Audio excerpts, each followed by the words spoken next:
Muy buenas tardes, queridas obstetras.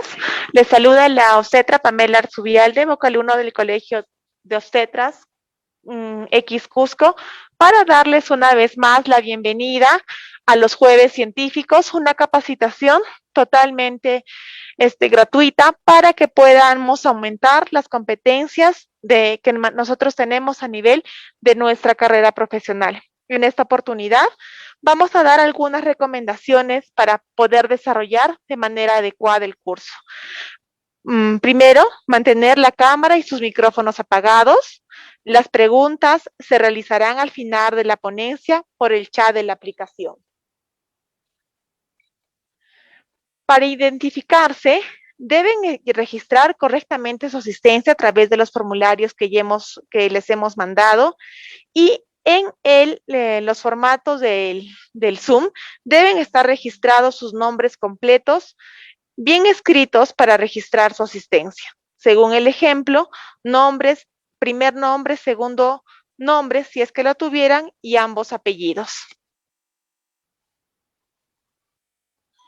En esta oportunidad contamos con el biólogo Miguel Ángel Dalguer Pérez. Él ha sido vocal nacional del Colegio de Biólogos del Perú en la gestión 2011-2013, postdecano del Consejo Regional 14º Apurímac Cusco en la gestión 1993 a 2000. Es egresado de la maestría de peritación y criminalística de la UNSA. Tiene una segunda especialidad en análisis biológicos de la Universidad Nacional San Antonio Abad del Cusco. Es primer biólogo certificado del Perú, evaluador por competencias del Colegio de Biólogos del Perú, presidente de la Comisión de Planificación Estratégica, y ha laborado en centros como el Laboratorio Clínico Cayetano Heredia, jefe de laboratorio, gerente general, y en el Hospital del Seguro Social. Con ustedes les damos la bienvenida al biólogo Miguel Antonio Dalguer Pérez, quien en esta oportunidad vamos a hablar sobre el diagnóstico, análisis de laboratorio por diagnósticos para preeclampsia. Muchísimas gracias. Biólogo Miguel Dalguer, le damos la bienvenida.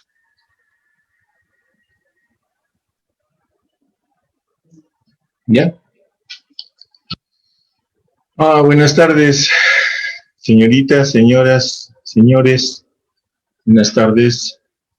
Primeramente quiero agradecer acá a la señora Pamela Arzubialde y también a vuestra decana por hacer esta invitación al Colegio de Biólogos, y por su parte a mi decana, la señora Gardenia, quien me ha encargado esta agradable tarea de poder conversar un poco con ustedes en esta tarde. El título de la exposición, ¿podemos correr las diapositivas?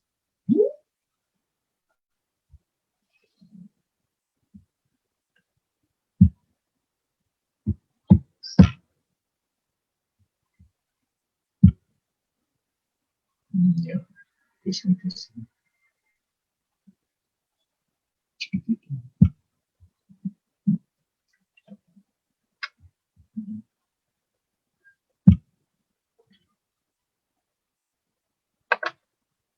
Ya.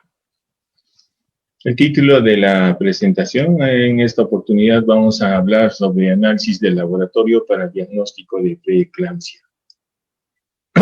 Antes de iniciar esto, me gustaría de todas maneras manifestarles de que la patología clínica, que es la especialidad que trata sobre los análisis clínicos de laboratorio, es sumamente amplia.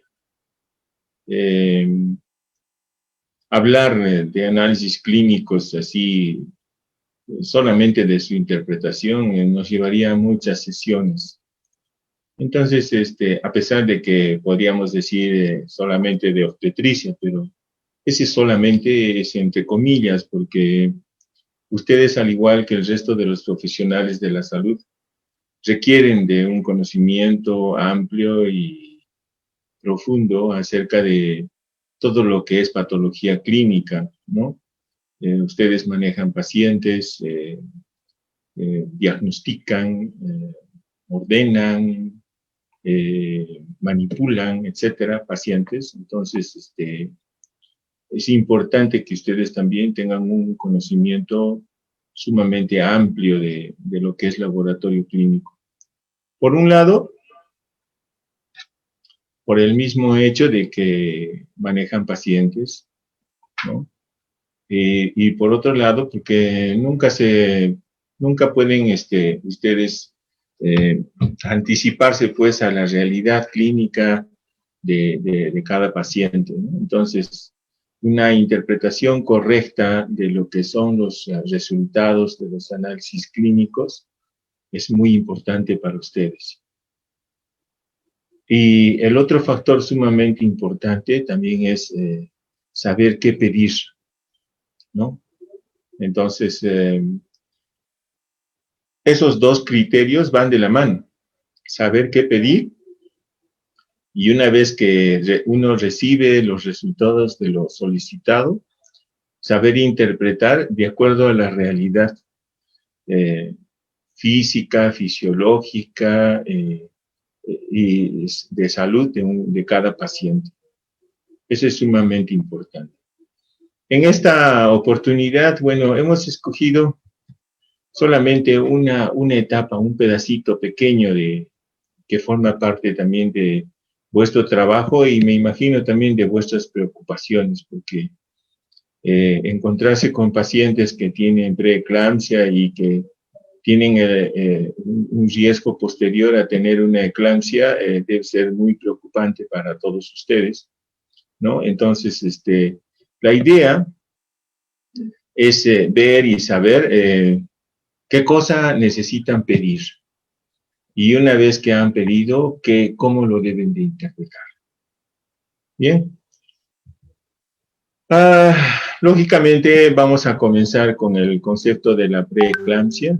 Como dice acá, es el desarrollo de la hipertensión, ¿no? Con un aspecto, una situación sumamente singular, la presencia de proteinuria, ¿no? Proteinuria quiere decir una cantidad mayor a la normal de proteínas en la orina, ¿no? Ustedes saben que normalmente el riñón, uno de los trabajos del riñón es devolver, ¿no? Las sustancias que no deben de salir del organismo. Y una de estas sustancias químicas es justamente las proteínas. Ustedes saben de que las proteínas tienen que ver mucho con un fenómeno que se denomina la presión oncótica. La presión oncótica tiene que ver con el intercambio de líquido existente entre los vasos sanguíneos y el exterior de estos vasos sanguíneos, sean arterias o sean venas, ¿no?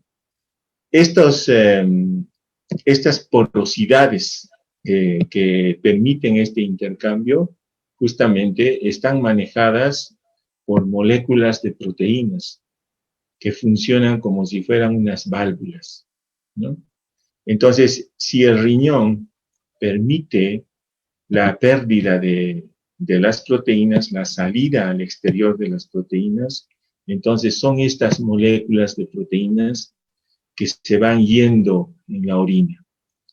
Entonces, lógicamente, al no haber válvulas que puedan manejar, que puedan regular este intercambio de líquidos, entonces comienza a aparecer un transporte, una migración de líquido de dentro de los vasos hacia afuera de los tejidos. ¿Esto en qué va a devenir? Va a devenir justamente en la hinchazón de los tejidos, pero no hay dolor. Y esa es la razón por la cual este fenómeno se llama edema, ¿no? Entonces, la proteinuria tiene como consecuencia inmediata, lógicamente, al edema, ¿no? Entonces, el desarrollo de la hipertensión donde hay proteinuria y hay edema, ¿no? Entonces, que está inducido en el embarazo, ¿no? Después de la semana 20 de gestación, Ese es el verdadero y real concepto de preeclampsia. ¿Cómo nosotros podemos pedir o qué es lo que nosotros podemos pedir para poder diagnosticar una preeclampsia, ¿no? En primer lugar, uno de los aspectos más importantes viene a ser la presencia de las proteínas en la orina, ¿no? Ya saben ustedes de que en una orina, ¿no? Hay dos tipos o hay dos presentaciones de orina para laboratorio, ¿no? Una orina que se llama aleatoria, ¿no? Es cualquier orina. Puede ser la primera orina de la mañana, puede ser la orina de 11 de la mañana, puede ser una orina de 4 de la tarde, etcétera, ¿no? Cualquiera de esas orinas, ¿no? A las cuales generalmente la medición de proteínas se realiza a través de cintas, ¿no? Entonces, esta medición de proteínas, ¿no? Lógicamente, en condiciones normales va a salir negativo en las cintas. ¿Por qué? Porque estas cintas están destinadas a poder detectar, ¿no? Cantidades de proteínas que son mayores a 14 miligramos por decilitro. Generalmente,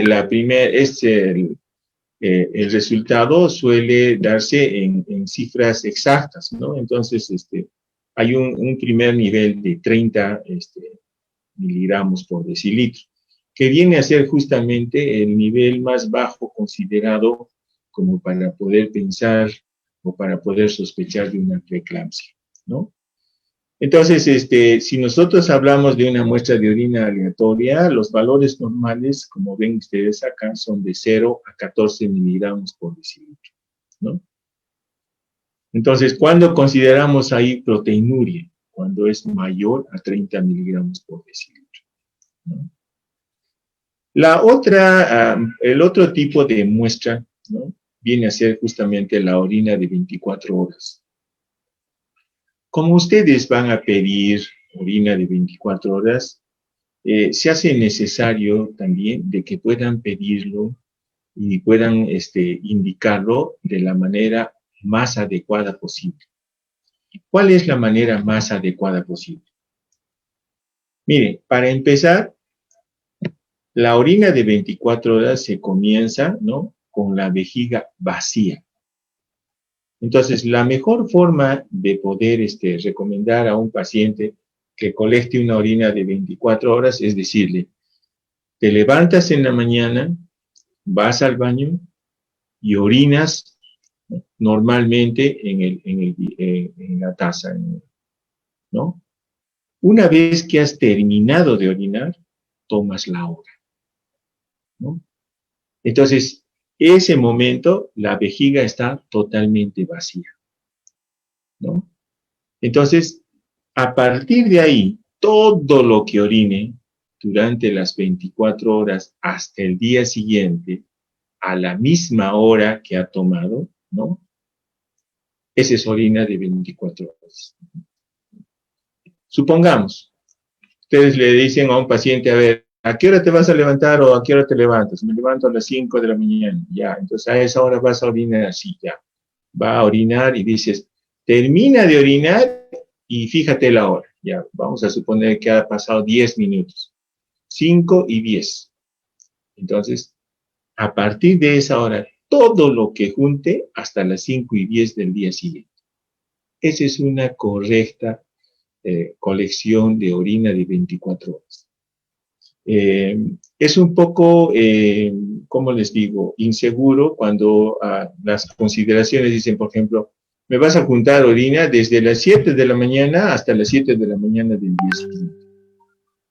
Ese tipo de indicación no es tan adecuado, es mucho más adecuado el que les estoy diciendo.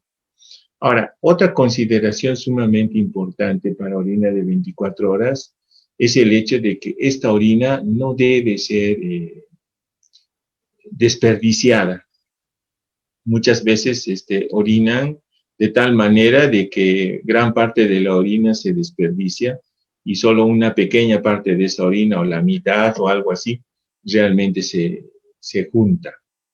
Entonces, yo les digo todo esto ¿por qué? porque los resultados de la proteinuria dependen mucho, la exactitud de los resultados depende mucho del volumen. Cuanto más exacto sea el volumen, más exacto es el resultado. Entonces, esa es una consideración que siempre deben tomar, ¿no? Lógicamente, a veces es un poco incómodo decirle al paciente, ¿no? Anda al laboratorio y que te enseñen cómo juntar orina de 24 horas. Bueno, ahora les estoy ahorrando la molestia a los pacientes y también les estoy ahorrando el tiempo a la gente del laboratorio que tiene que estar explicando esto. Se supone que ustedes ya con estas indicaciones van a poder expresar de la manera más correcta y más segura posible a los pacientes y que puedan juntar de una manera adecuada la orina de 24 horas. Esta orina de 24 horas normalmente es, si nosotros le medimos la proteinuria, es menor a 80 miligramos por 24 horas. En cambio, nosotros podemos sospechar de que pudiera iniciarse una preeclampsia o haber una preeclampsia si este valor es mayor a 300 miligramos en las 24 horas. Ustedes se van a fijar bien, cuando vean los resultados, siempre es bueno que se fijen en las unidades, ¿ya? En algunos laboratorios les pueden arrojar como 300 miligramos por 24 horas, o en otros también les puede arrojar ya no en miligramos, sino en gramos. Entonces, esto sería a partir de 0.3 gramos por 24 horas, ¿no? El signo característico de la proteinuria viene a ser justamente un aumento desmesurado de peso y la presencia de edema. Ahí ustedes pueden ver unas imágenes, ya lógicamente están totalmente familiarizados con el edema. Ahí pueden ver un ojo, ahí está de una persona seguramente recién se ha levantado y está viendo o está apreciando la presencia de edema. Pueden ver también hay una mano, pueden ver un pie y la forma característica de poder identificar un edema es justamente ajustando con el dedo, ¿no? Y una vez que han ajustado con el dedo esa zona hinchada, para empezar no le duele al paciente y lógicamente se queda así, ¿no? No regresa, no vuelve a su tonicidad el tejido, la mano, el pie, lo que estamos tocando, ¿no? Otro signo, otro elemento que nos lleva a poder sospechar sobre preeclampsia es la elevación de la presión arterial, ¿no? Esta elevación normalmente se conoce como hipertensión. Si bien no viene a ser parte de los análisis de laboratorio, lo he colocado acá para que puedan tener puedan recordar, puedan afirmar vuestros conocimientos acerca de todo lo que es preeclampsia, ¿no? Y la hipertensión, lógicamente, tiene que ver. Sabemos que la presión arterial normal es de 120, la sistólica, y 80 milímetros de mercurio, la diastólica, ¿no? Se considera que es una hipertensión si esta presión, ¿no?, es igual o mayor a 140/90, ¿no? Entonces, si estamos frente a una persona que tiene presión alta, ¿no?, y encima todavía está perdiendo proteínas, entonces, y si nosotros vemos los síntomas de la persona, nos indica que tiene una cefalea persistente, o también de que comienza a tener desórdenes visuales, B borroso, o B doble, o B triple, una cosa de esas, entonces lógicamente estamos ante una persona hipertensa, ¿no? Y si está embarazada, lógicamente vamos a poder sospechar de una preeclampsia. Dentro de las alteraciones hematológicas, una de las cosas que siempre se pide a una embarazada son dos pruebas básicamente. Una que nos muestra si lógicamente esta persona tiene anemia, ¿no? Podemos pedirle un hematocrito y una hemoglobina, ¿no?, que son los análisis que nos permiten ver si está o no está anémica, ¿no? Y lo otro que tiene que ver bastante con la preeclampsia es justamente el recuento de plaquetas. Acá les muestro el valor normal que manejamos en nuestro laboratorio, que es de 250.000 a 450.000 plaquetas por milímetro cúbico de sangre. Estos valores normales o este rango de valores normales puede variar, ¿no? Todo depende del método que se utilice. Ustedes saben que ahora está de moda los contadores celulares, ¿no? Los contadores celulares son aquellos que le sacan, pues en 2 minutos, le sacan un hemograma, ¿no? Y bueno, dentro de los valores que emite un contador, justamente viene a estar el recuento de plaquetas también. En cambio, si se hace de una manera directa, manual, como se suele hacer tradicionalmente, entonces los valores pueden cambiar. En este caso, esto es un recuento de plaquetas en lámina directa. Y este es el rango normal que se considera de la cantidad de plaquetas por milímetro cúbico de sangre, de 250.000 a 450.000. En una preeclampsia, los valores del recuento de plaquetas siempre están por debajo de 250.000, ¿no? Ahora, esto se considera grave, lógicamente, si es que el valor del recuento de plaquetas es menor a 100.000 por milímetro cúbico de sangre. Ustedes también saben de que si el recuento de plaquetas estuviera por debajo de 50.000 plaquetas por milímetro cúbico de sangre, puede aparecer una hemorragia, ¿no? Nos podemos dar cuenta de manera directa de que a una persona tiene una plaquetopenia, porque la cantidad de plaquetas bajas se llama plaquetopenia. Sí, sí nos podemos dar cuenta. Acá pueden ustedes ver en estas imágenes, en estas fotografías, ¿no? Pueden ver en la parte de arriba que las encías pueden sangrar un poco, ¿no? Entonces ahí pueden ver que eso viene a ser un signo o un síntoma de plaquetas bajas, ¿no? O en la lengua comienzan a aparecer ahí unas heridas, ¿no? Así, como estas, ¿no? Como estas. Entonces, esto también es una muestra, una clara muestra de plaquetas bajas, ¿ya? Y acá también en la piel, ¿no? La presencia de estos granitos que se denominan petequias también nos puede mostrar que esa persona está con las plaquetas muy bajas, ¿ya? Ya tenemos ahí 3 evidencias que nos pueden mostrar que las plaquetas están bajas. Ahora, ¿cuán bajas están? Eso lo dice el análisis, ¿no? Eso lo dice el análisis. Generalmente en estos casos donde hay un sangrado, ¿no? Donde comienza a sangrar las encías, etcétera, suele ser un recuento por debajo de 50.000. Dentro de lo que se considera la eclampsia, hay 2 funciones, ¿no? Dos órganos que comienzan a tener problemas de funcionamiento, ¿ya? Uno de ellos son los riñones, ¿no? Entonces, al alterarse los riñones, nosotros tenemos que ver qué pruebas, qué análisis nos van a mostrar este deterioro renal, ¿no? Entonces, para ello, nos vamos a dirigir a ver 2 factores. Uno es la creatinina y otro es el ácido úrico.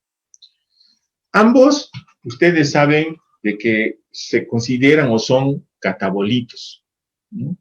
Catabolitos significa de que son sustancias que deben ser expulsadas del organismo. ¿Y quién se ocupa de expulsarlas? Los riñones. Claro, existe una cantidad en rango normal de estos catabolitos que están circulando en el torrente sanguíneo, ¿no? Pero cantidades mayores ya están mostrando de que existe un deterioro renal. En el caso de la creatinina, ahí verán de que el valor normal en las mujeres es de 0.6 a 1.1 miligramos por decilitro. Si el valor excede, ¿no?, al límite superior, o sea, es más de 1.1, ¿no?, y esto va acompañado de una proteinuria, entonces ya estamos hablando de una preeclampsia.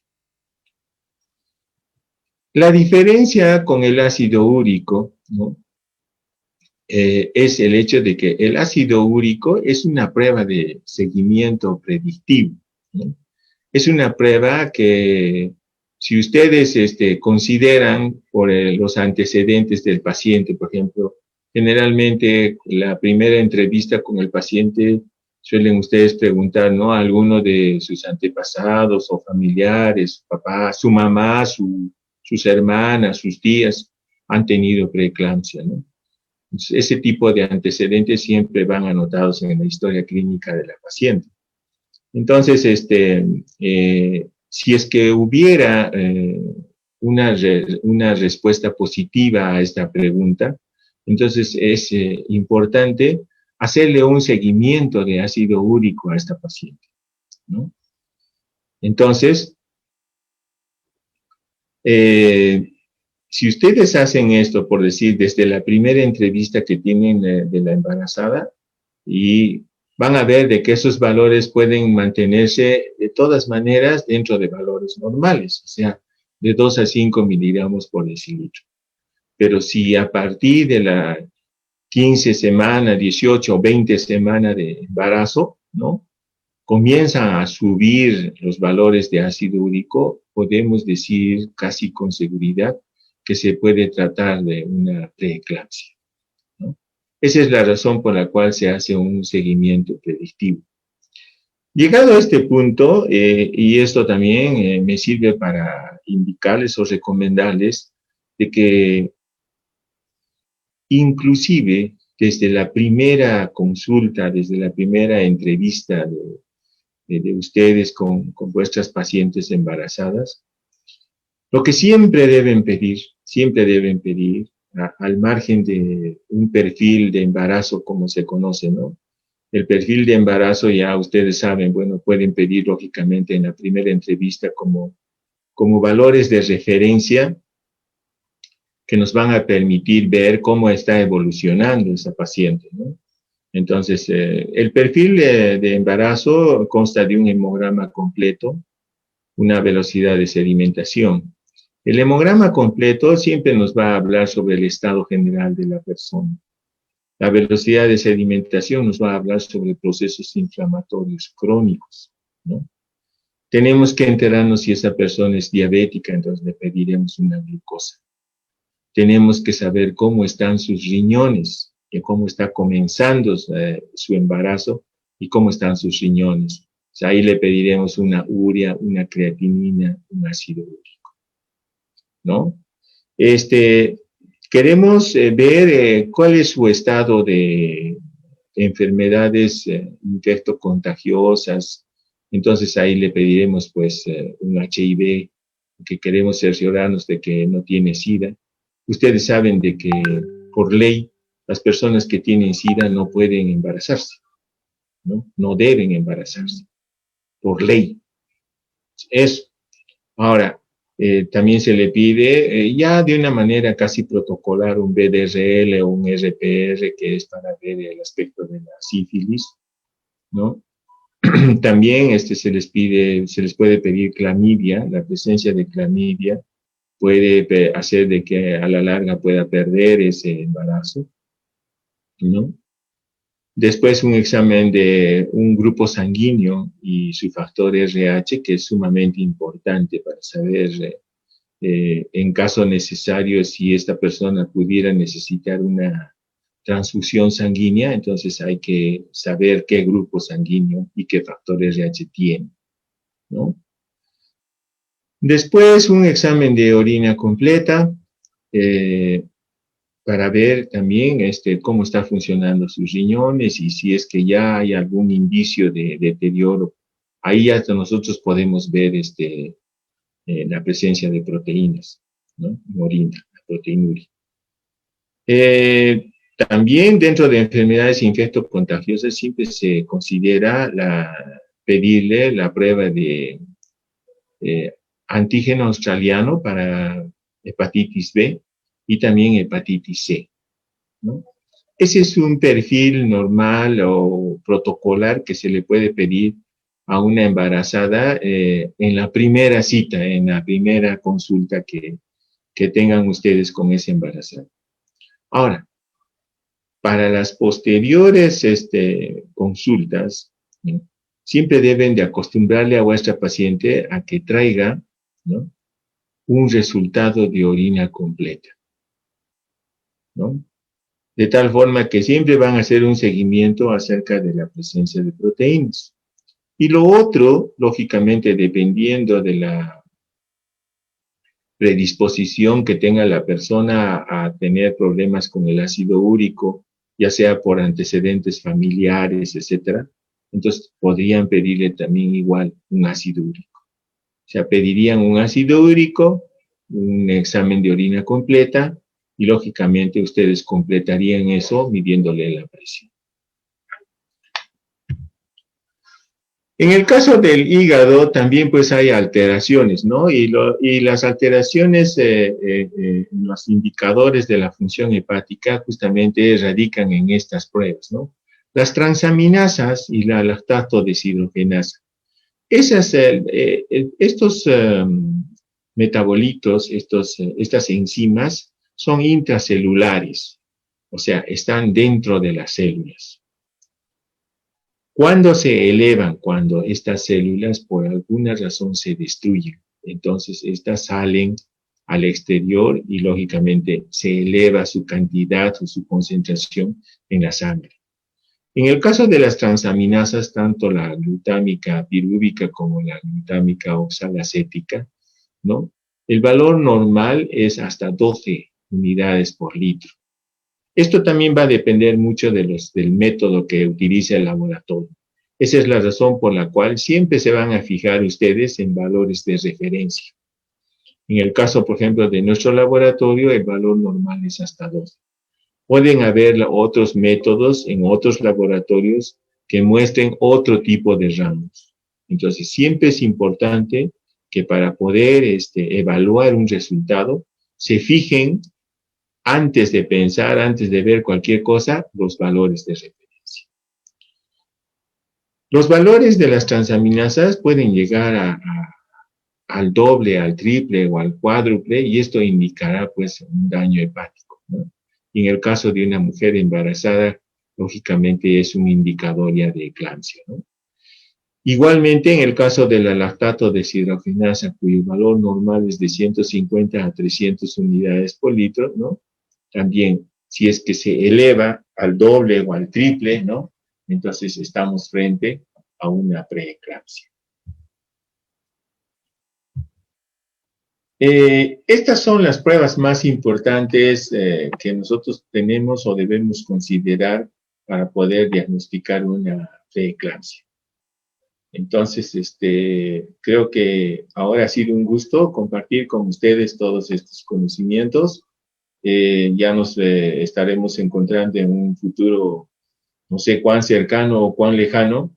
De todas maneras, yo reitero mi agradecimiento a vuestra invitación y espero que estas pequeñas charlas que les he dado acerca de esto les sean muy útiles.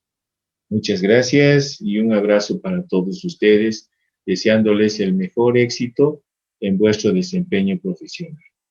Muy amable, buenas tardes.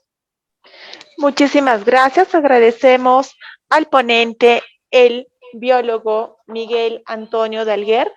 Si tenemos preguntas para el ponente, por favor, las hacen llegar a través del chat del Zoom para poder despejar las dudas que podamos tener.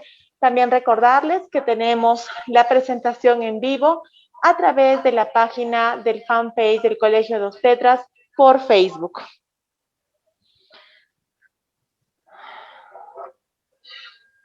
Las que tengan dudas, por favor, colegas, pueden escribir al chat del colegio para que el biólogo Miguel Antonio nos pueda responder las dudas.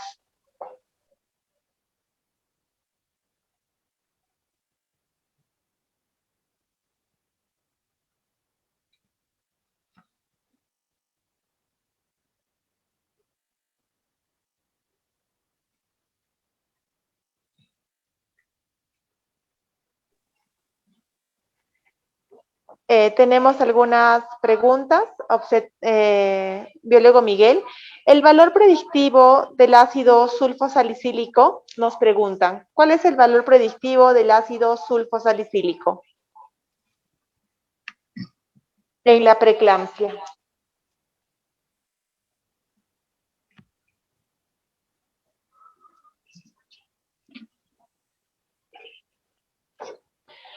Nos preguntan, ¿cuál es, tiene valor predictivo el ácido sulfosalicílico en la preeclampsia?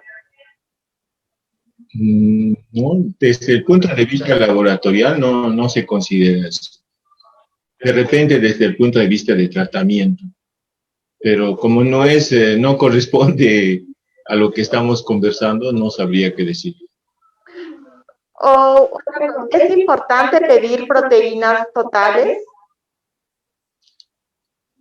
Miren, proteínas totales se considera que la pregunta se refiere a proteínas totales en sangre, ¿no?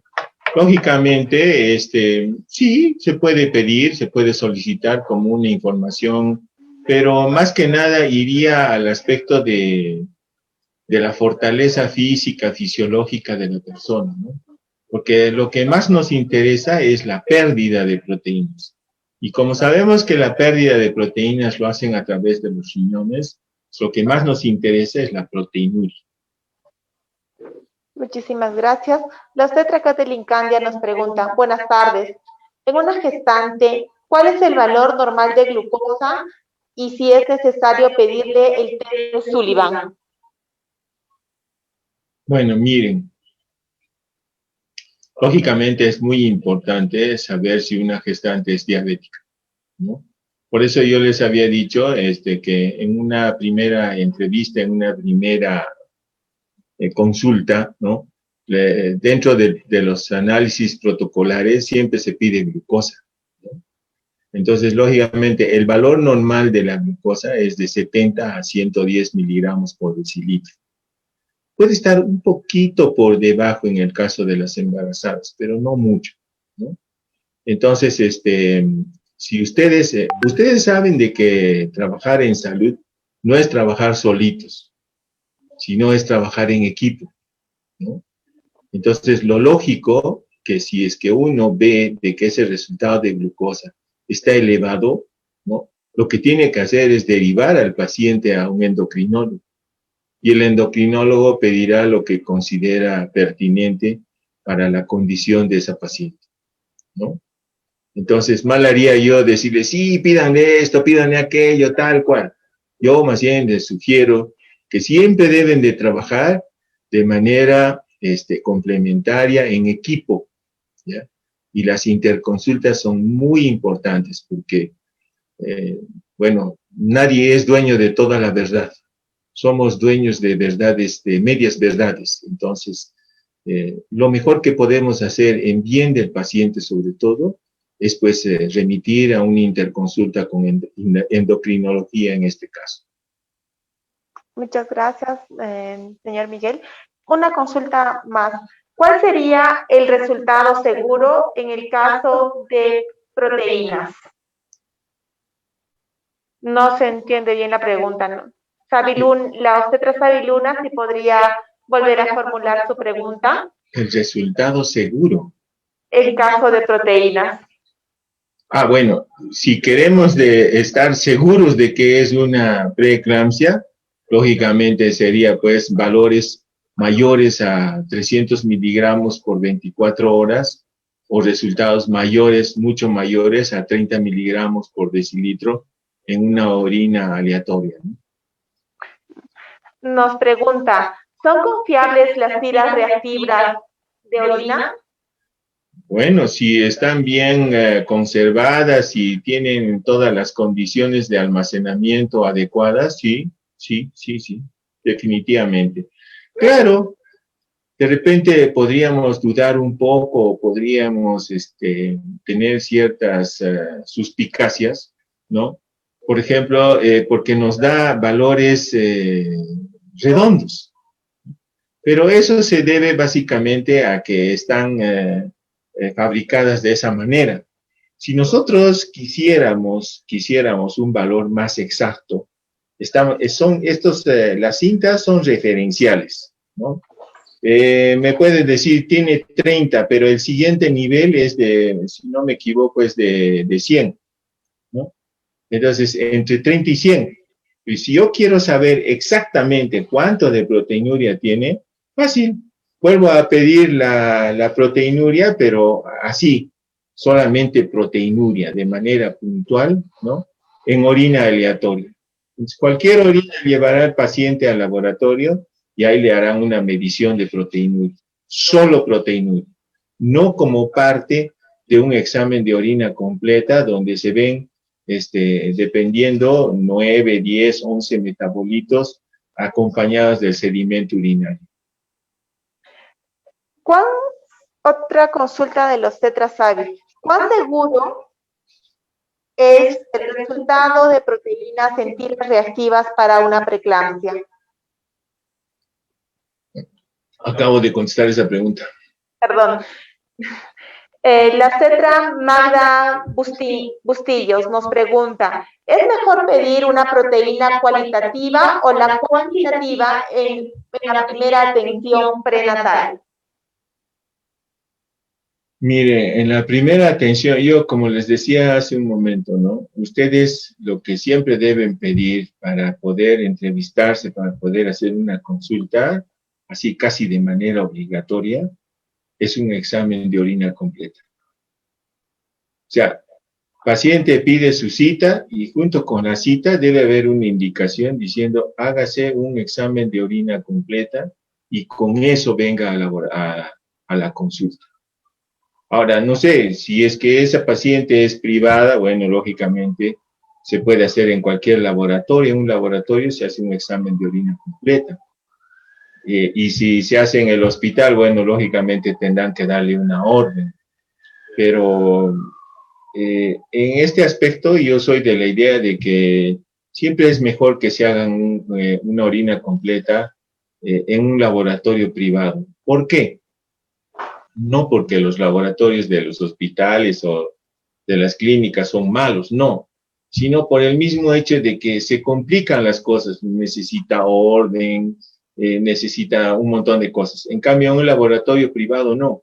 Usted solamente le dice, junte la primera orina de la mañana el rato que despierta, lleve al laboratorio y que se lo hagan un examen de orina completo. Mañana es su cita o pasado mañana es su cita, tiene usted tiempo y va, se lo hacen, ese resultado me lo trae y listo. Eso es lo más fácil. Ahora, si en ese examen, en el resultado de ese examen de orina completa, ustedes ven que las proteínas están elevadas, ahí sí ustedes podrían considerar de mejor manera esta situación y poder pedir un análisis cuantitativo solo de proteínas en orina. Nada más. Eso se puede pedir, ¿no? Y ya está. Con eso podrían ustedes dilucidar de mejor manera la presencia de proteínas en la orina.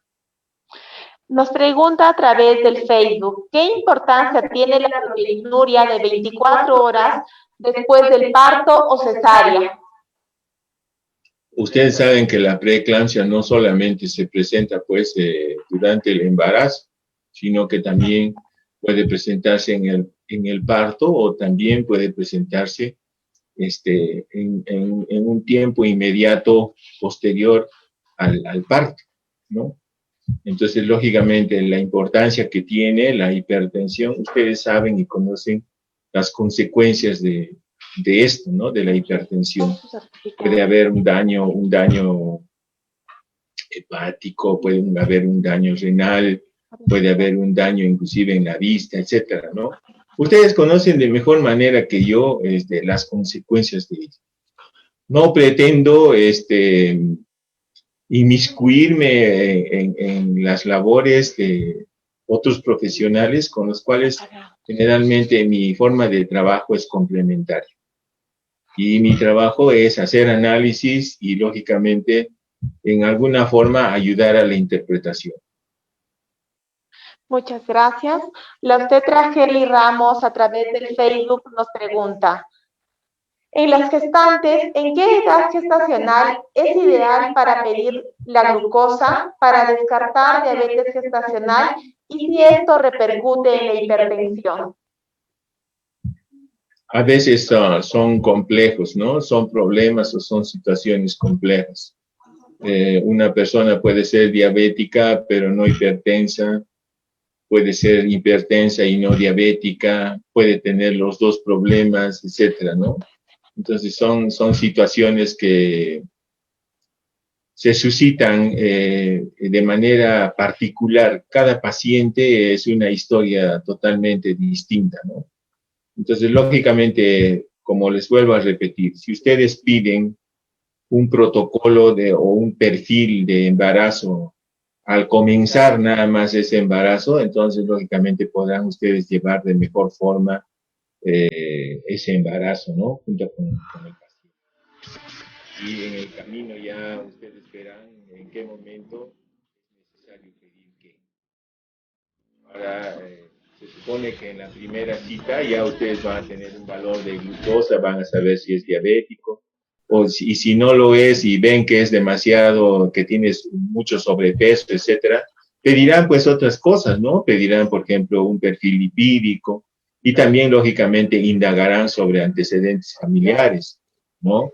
Tu mamá, tu familia, hay diabéticos, hay hipertensos, hay obesos, etcétera, de qué murió tu mamá, de qué murió tu papá,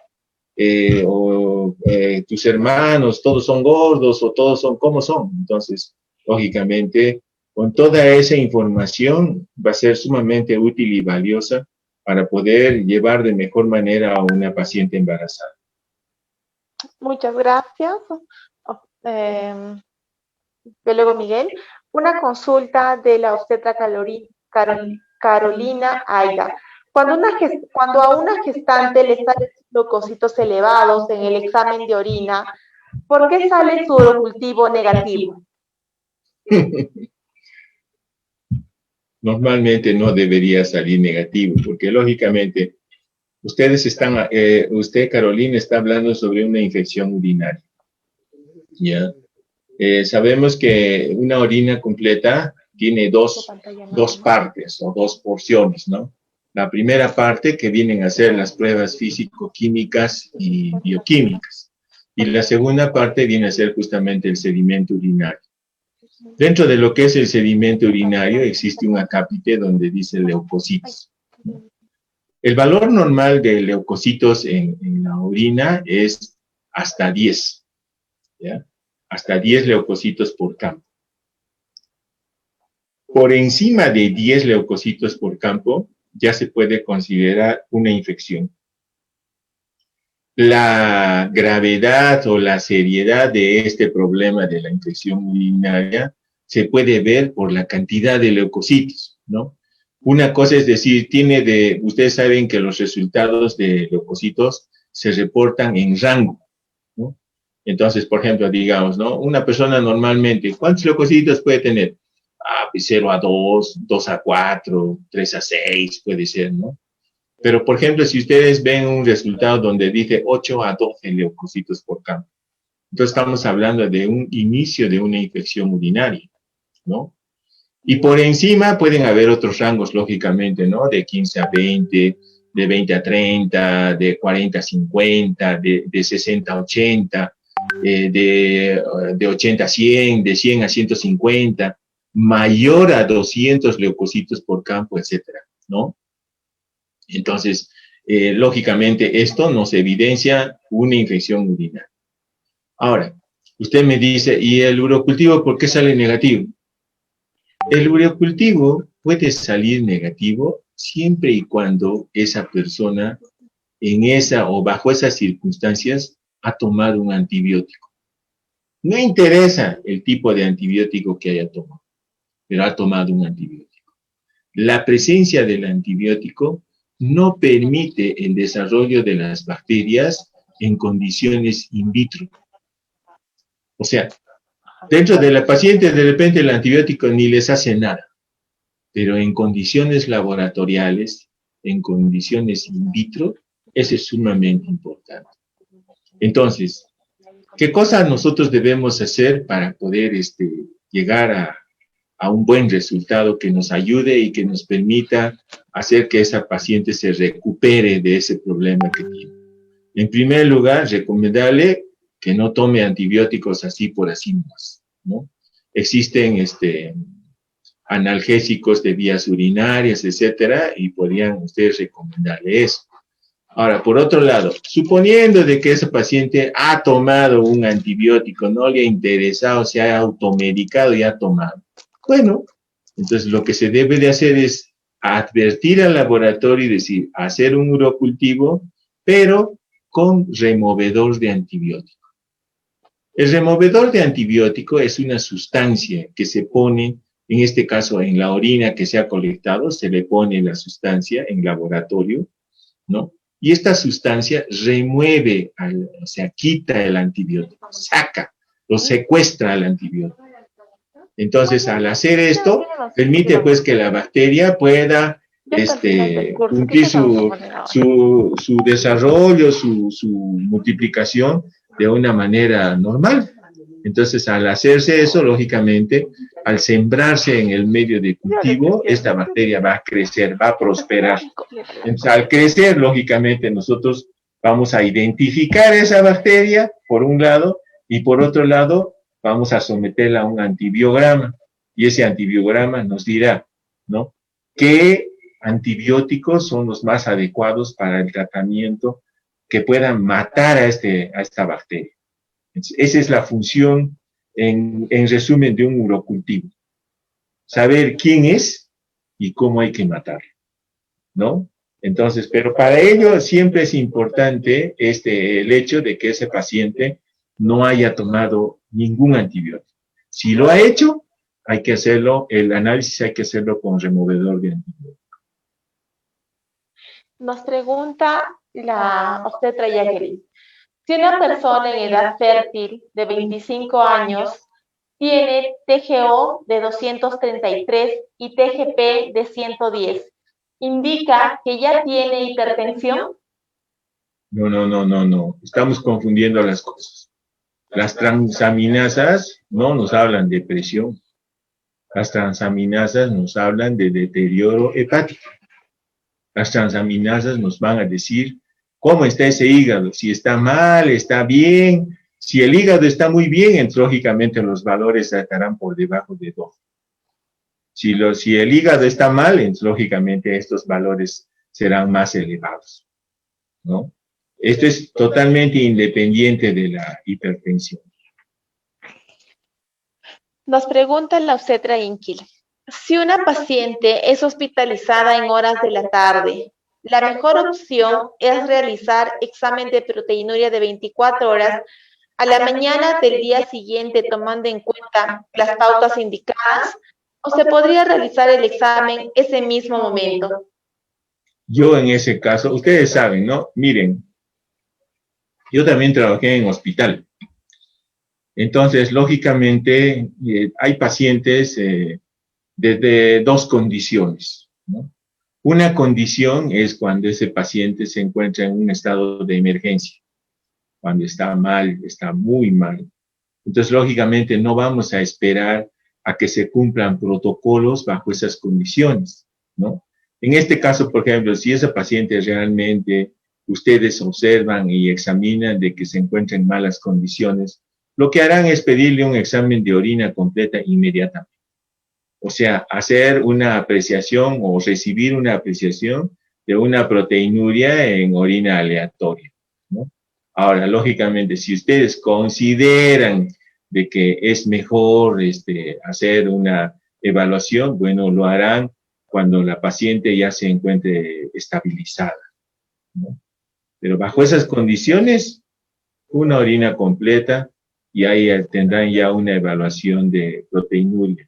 No será exacta, pero por lo menos ya es una pista, un aviso de qué es lo que podemos tener. Nos pregunta la obstetra Jenny Sara. Una gestante con vaginosis bacteriana, la presencia de proteínas en orina son elevadas. ¿Cómo diferenciar para una preeclampsia?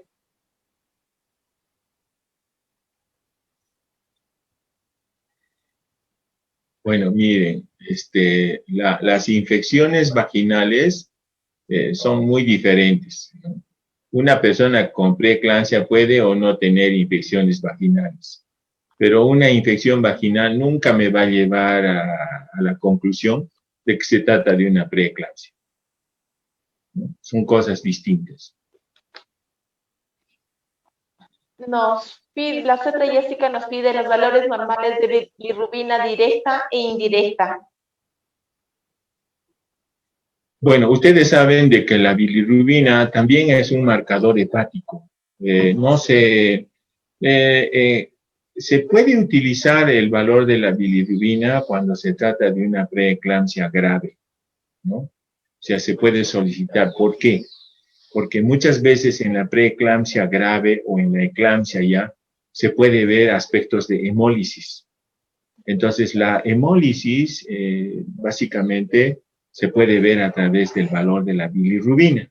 Recuerden que la bilirrubina es el producto de la degradación de la hemoglobina, ¿no? Cuando existe una lisis en los hematíes, estos liberan la hemoglobina y esta hemoglobina se va a degradar y el primer paso de degradación viene a ser la bilirrubina, ¿no? La bilirrubina, posteriormente, si sigue degradándose, se va a degradar en tres sustancias, ¿no? La estercobilina, la urobilina, ¿no? Y la biliverdina, ¿no? La biliverdina es la que le da el color a la bilis, la estercobilina es la que le da el color a las heces, y la urobilina es la que le da el color a la orina. Ahora, los valores normales de la bilirrubina puede ser directa o indirecta. Se llama bilirrubina directa cuando ésta se produce en el hígado. Y se llama indirecta cuando ésta se produce en los vasos sanguíneos. Ahora, la suma de ambas, esa es la bilirrubina total. El valor de la bilirrubina total es máximo 1 miligramo por decilitro. El valor de la bilirrubina directa es hasta 0.2 miligramos por decilitro. Y el de la indirecta es hasta 0.8 miligramos por decilitro. Entonces, dependiendo, ¿no? Si la bilirrubina total está elevada, lógicamente me estará arrojando de algún problema hepático o extrahepático, pero donde tiene que haber una cierta forma de hemólisis. Si esto se produce en el hígado, entonces la directa estará alta. Si esta se produce en los vasos sanguíneos, la indirecta estará alta. ¿Esto tiene que ver con eclampsia? Sí, tiene que ver. Cuando hay una preeclampsia grave, sucede la hemólisis y es importante ver la bilirrubina. Muchas gracias. Nos pregunta la obstetra Giselle. Para un examen completo de orina en gestantes y puérperas, ¿cuál es la obtención correcta de la orina en cuanto a la obtención y horas? Bueno, miren, como les decía antes, ¿no? Si es una condición de emergencia, cualquier orina es buena. Ahora, si no es una condición de emergencia, sino más bien de tipo protocolar, ¿no? La mejor orina es la primera orina de la mañana, el rato que despierta, ¿no? Ahora ustedes me dirán, pero ese paciente se orina 4 veces al día, a la noche, ¿no? Orina a las 10 de la noche, orina a la 1 de la mañana, orina a las 4 de la mañana y después orina a las 6 de la mañana. ¿Cuál de esas orinas es la mejor? La orina, ¿no?, que va a realizar antes de levantarse. O sea, si se va a levantar a las 6 de la mañana, ya, esa orina, ¿no? Esa es la mejor orina. Nos pregunta la obstetra Ninoska. La deshidrogenasa láctica, ¿qué importancia tiene en la preeclampsia? Es muy importante, es un marcador hepático. La deshidrogenasa láctica o lactato deshidrogenasa nos muestra el deterioro de los tejidos. Eso es importante. Y en los procesos preeclámpticos y eclámpticos justamente tienen como componente deterioro de tejidos. Entonces, si una deshidrogenasa láctica se eleva, claro, lógicamente también nos está apuntando a un proceso eclántico en una embarazada. La lectura de la tira reactiva para proteinuria y leucocitos, ¿en cuánto tiempo se hace la lectura de cada uno de ellos? Bueno, miren, las tiras de orina son tiras de orina que tienen varios parámetros. Hay tiras de orina que tienen 8 parámetros, otros que tienen 9, otros son 10, hay con 11, inclusive hay con 13 parámetros, ¿no? Lo que normalmente se hace es se homogeniza bien la muestra, se introduce la tira, se saca y después una vez que se ha sacado, se deja que actúe la interacción esta de la orina con los reactivos de la tira y generalmente es 1 minuto, ¿no? Pasado el minuto, ustedes pueden leer, ¿no? Entonces, en los estuches que contienen a las tiras de orina, ahí se encuentran la cantidad de metabolitos a ver y también las alteraciones que se pudieran encontrar. Pasado el minuto, lo único que ustedes tienen que hacer es comparar con esas escalas de colores, de cambios de colores, para ver cuál es el problema, en qué metabolito. Lógicamente, cada metabolito tiene una interpretación singular, ¿no? Pero en este caso solamente estamos hablando de proteínas. Nos pregunta la obstetra Jacqueline, ¿es igual de predictivo para la preeclampsia de la proteína de 24 horas que la proteína en orina aleatoria? Sí. ¿Cuál es la diferencia entre proteína cualitativa o cuantitativa? La proteína cualitativa lo único que nos diría es presencia o ausencia de proteínas. Sabemos de que en la orina siempre va a haber proteínas.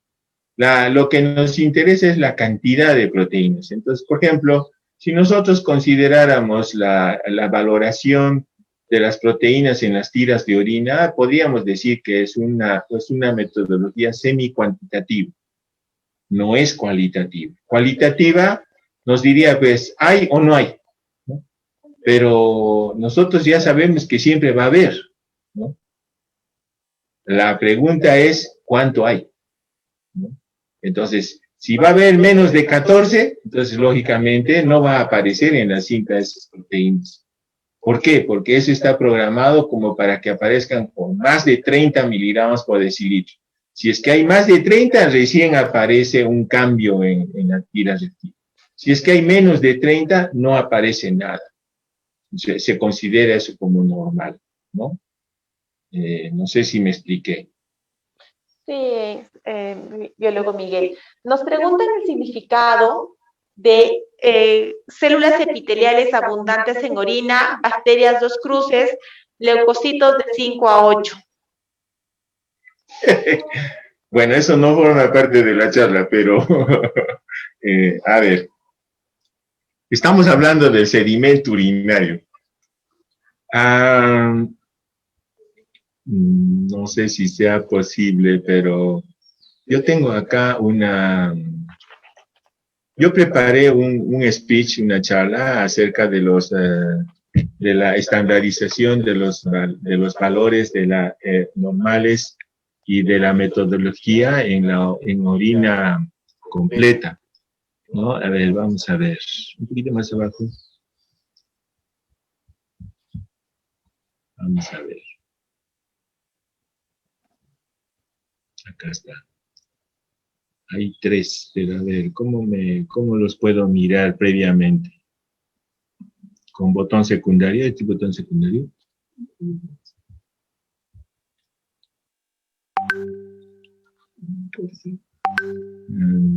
Entonces, se han perdido. Más arriba, creo. A ver. Sí, más arriba. Aquí está. Estandarización de la metodología. A ver, por fechas vamos a ver. 2020, el otro. Sí. También 2020 y el otro. Ya, 2020, ya. No hay problema, ese. Miren, yo hice esta charla que se llama Estandarización de Metodología de Análisis Completo de Orina, ¿ya? Esta propuesta sobre la estandarización tiene bastante tiempo, ¿ya? Tiene bastante tiempo, ya tiene por lo menos, esto debo haberlo hecho hace más o menos unos 7, 8 años, si no es un poco más, ¿no? Entonces, acá yo muestro parte de la metodología. ¿Cómo podemos cambiar? No está corriendo las diapositivas de esta, o recién está cargando. A ver.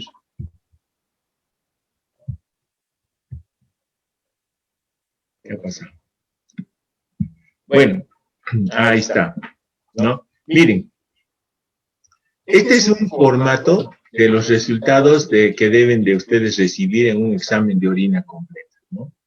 Primero la parte físico-química, bioquímica, ¿no? Ahí está, ahí pueden ver la densidad, el pH, la presencia de nitritos, proteínas, glucosa, cetonas, urobilinógeno, la presencia de bilirrubina, la sangre, el ácido ascórbico y quizás algunos en otros. Por ejemplo, recuerdo que una de ustedes ha hablado sobre la presencia de leucocitos en la cinta. Algunas cintas tienen y otras no. Entonces ahí en otros se puede indicar si es que hubiera, aunque en el caso de leucocitos más importante viene a ser en el sedimento de orina, ¿no? Y en un sedimento de orina, bueno, se deben considerar estos parámetros, ¿no? La presencia de células pavimentosas, los leucocitos, los hematíes, los cristales, cilindros, y de repente en otros podemos considerar pues la presencia de parásitos, ¿no? O la presencia de hongos, por ejemplo, ¿no? Entonces, también la presencia de bacterias, todo eso está generalmente en el acápite de otros, ¿no? Bueno, a ver, vamos a ver. ¿Podemos regresar, por favor? ¿Podrían ayudarme con esto? Que estoy un poquito perdido con esta laptop. A ver, ¿podemos regresar para ver todas las diapositivas? En grupo, creo que en realidad está viendo, ¿no? A ver, acá, permítame.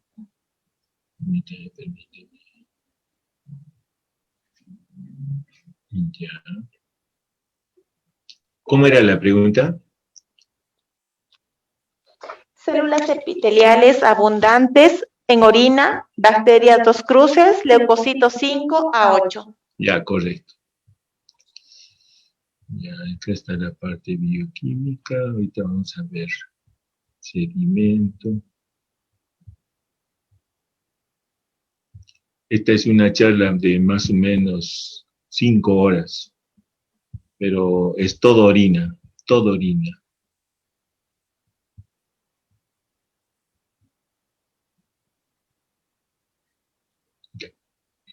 Cilindros y están las células pigmentosas.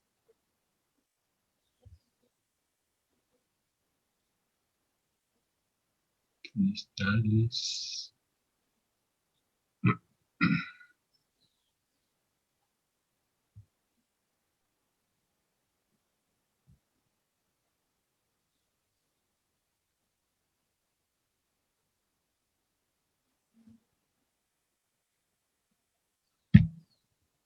Allá. Estas son las células pavimentosas. Bajamos un poquito. No en presentación. Ya, bueno, ya. Está bien. Está bien. ¿Qué pasa?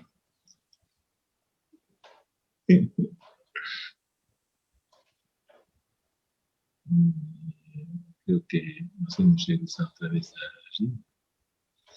Bueno, miren. En base a lo que están planteando, ya tenía la intención de mostrar, acá está, ya, las células pavimentosas. Las células pavimentosas generalmente ustedes van a ver de que el resultado se los van a reportar de manera semi-cuantitativa, ¿no? O semi-cuantitativa, porque les van a decir escasas, regular cantidad y abundantes, ¿no? Como dice acá, ¿no? La presencia de las células pavimentosas siempre van a indicar procesos inflamatorios. Lógicamente, la imagen de la parte izquierda es solamente para ver cómo son las células pavimentosas, ¿no? Nosotros no las vemos así en colores. Para verlas así en colores tenemos que teñirlas, tenemos que colorearlas. Si no, más bien van a ver ustedes, no, las vemos como lo que se ve en la imagen de la derecha, ¿no? Así. Entonces, pero ustedes pueden ver, por ejemplo, de que estas células se ven diferentes. Las de la izquierda suelen ser células que están generalmente en la vejiga, están en la uretra, están en los uréteres. En cambio, las células pavimentosas de la derecha suelen ser células que provienen del riñón, ¿no? Entonces, pero en todo caso, ¿no? Siempre va a hablarnos sobre un proceso inflamatorio.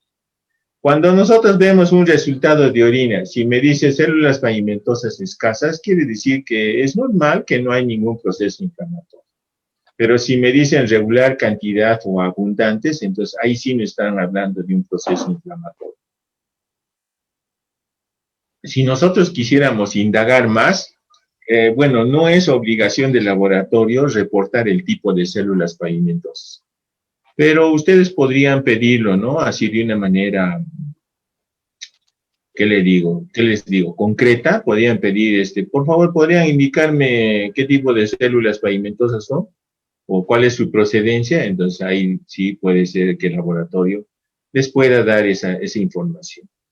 Porque imagínense, si ya sabemos cómo discriminar la procedencia de las células, ¿no? Entonces bien podría decirse o preguntarse uno, ¿esta inflamación está en los uréteres, en la uretra, en la vejiga, o está en los riñones?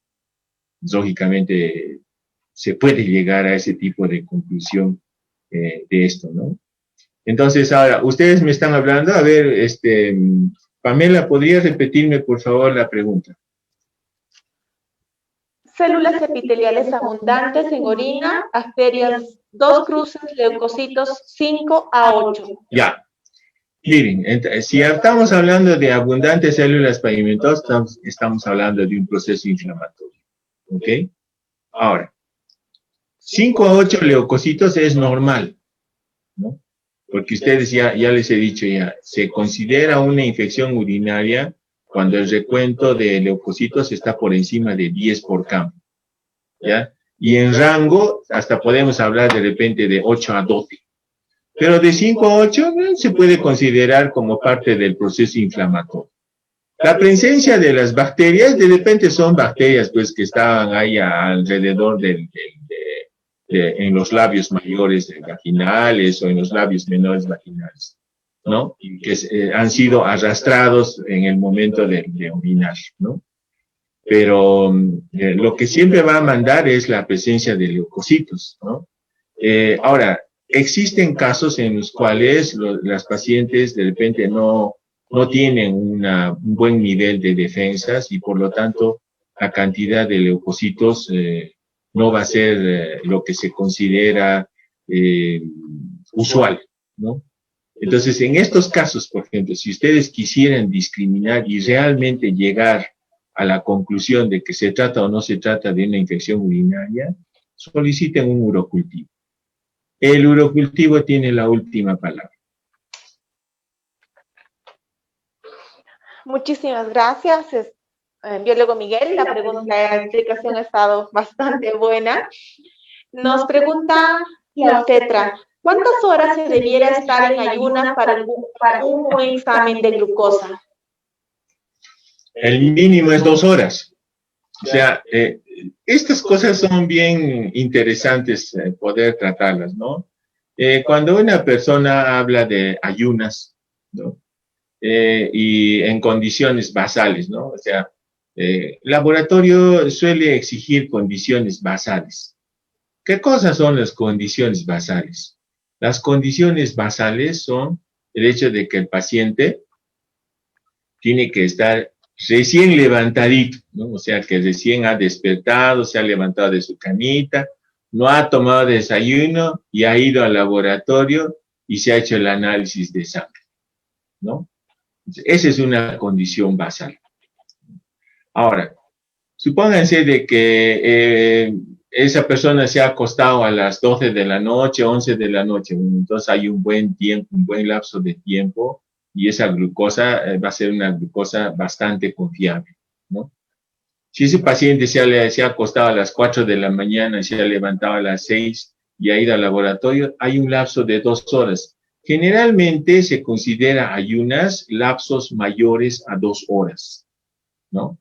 Entonces, muchas veces, el paciente viene al laboratorio y dice, ¿no?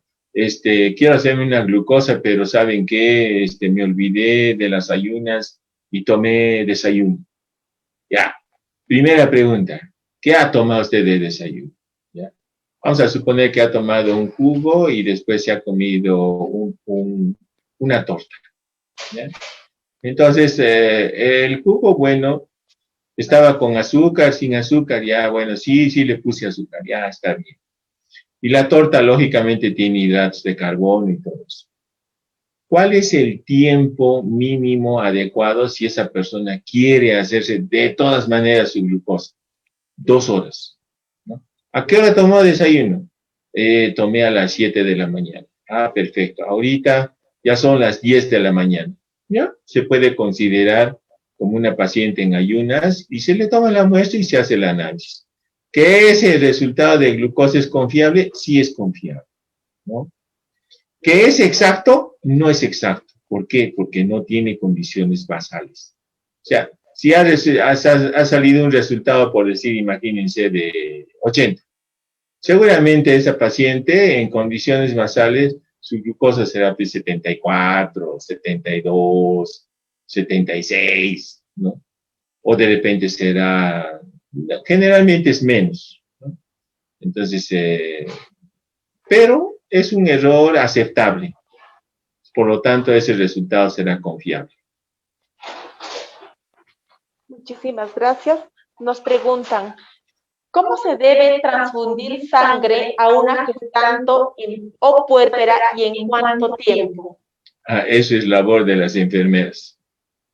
Hay que invitar a una enfermera para que les diga eso.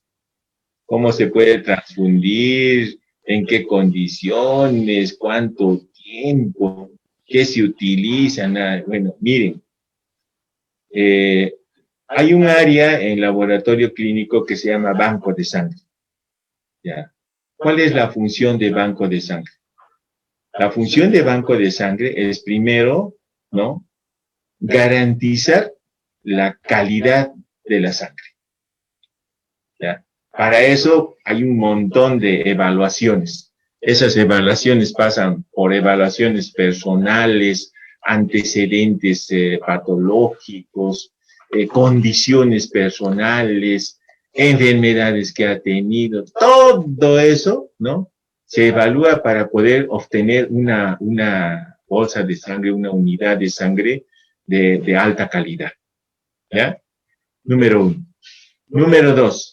Esa bolsa de sangre, esa unidad de sangre, tiene que estar conservada en las condiciones más óptimas. Número 3. Garantizar que esa unidad de sangre, ¿no?, le va a hacer bien al paciente. No lo va a matar. ¿Ah? O no lo va a empeorar, no le va a contaminar con otras enfermedades, etc., ¿no? Se han visto casos así y son muy lamentables. Eso muestra, pues, que el trabajo de ese banco de sangre no era tan bueno. Entonces, nuestra labor termina en ahí, el momento en que la unidad de sangre sale para el paciente. A partir de ahí, ya ese es trabajo, ya sea de la enfermera o ya sea del médico, el que quiera hacer la transfusión. Nosotros ya no nos metemos en hacer transfusiones. Muchísimas gracias. Nuestra última pregunta nos dice,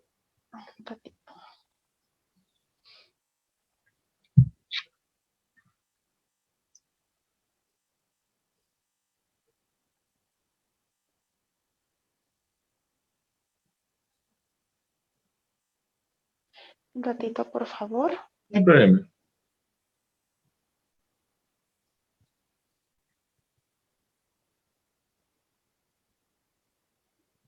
¿Cómo agrava el SARS-CoV-2 a una gestante con preeclampsia? Laboratorialmente. Ustedes saben que este virus es nuevo. Hay tantas cosas que no se sabe de este virus. ¿No? Imagínense, la gente está pensando hasta que las vacunas les va a hacer daño. Entonces, con eso les digo todo. ¿Qué les puedo decir? Ojalá, yo creo que esta pregunta me la deben de hacer de acá unos 2 años y les voy a contestar de una forma totalmente contundente. Pero ahora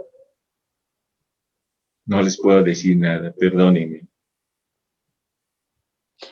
Muchísimas gracias. Es cierto, estamos en un proceso de aprendizaje de esta enfermedad que tenemos el día a día. Muchísimas gracias, biólogo Miguel, por la ponencia. Tenemos el agradecimiento de las más de 291 participantes a través del Zoom. ¡Qué bueno! Excelente. Y a través de más de 60 participantes, 60 me confirman que son 80 participantes a través del Facebook. Y a todas recordarles que todos los jueves tenemos capacitaciones en el marco de nuestras competencias para poder recordar y hacer refuerzo de nuestras competencias y conocimientos en nuestra formación.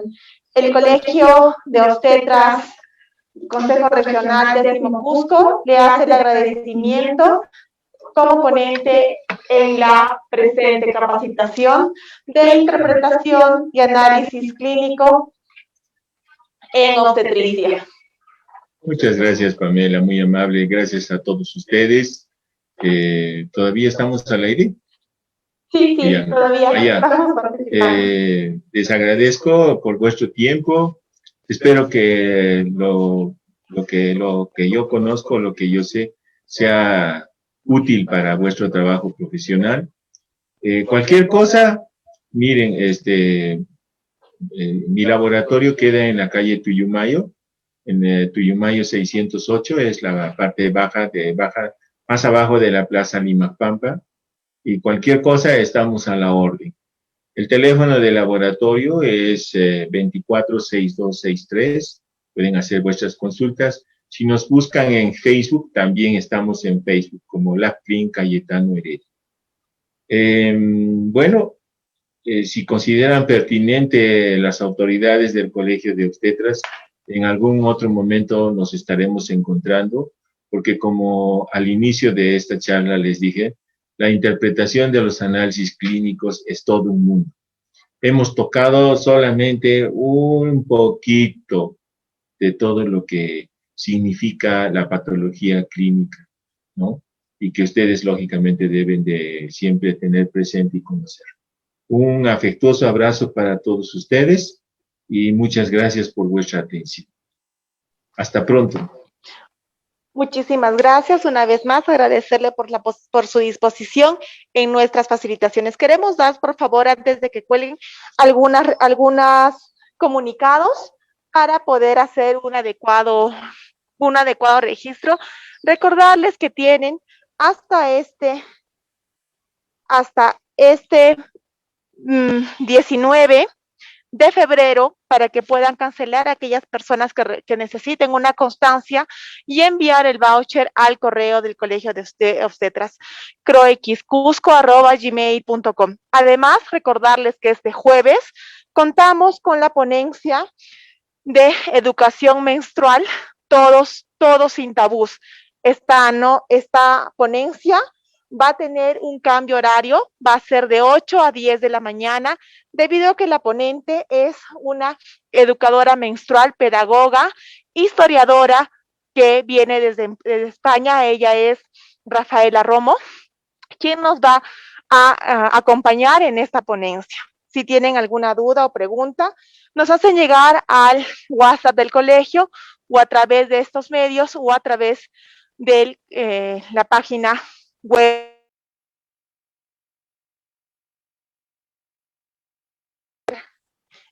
Sus dudas en dentro de con nuestros equipos de capacitación. Muchísimas gracias una vez más y agradecidas por su participación. Hasta luego.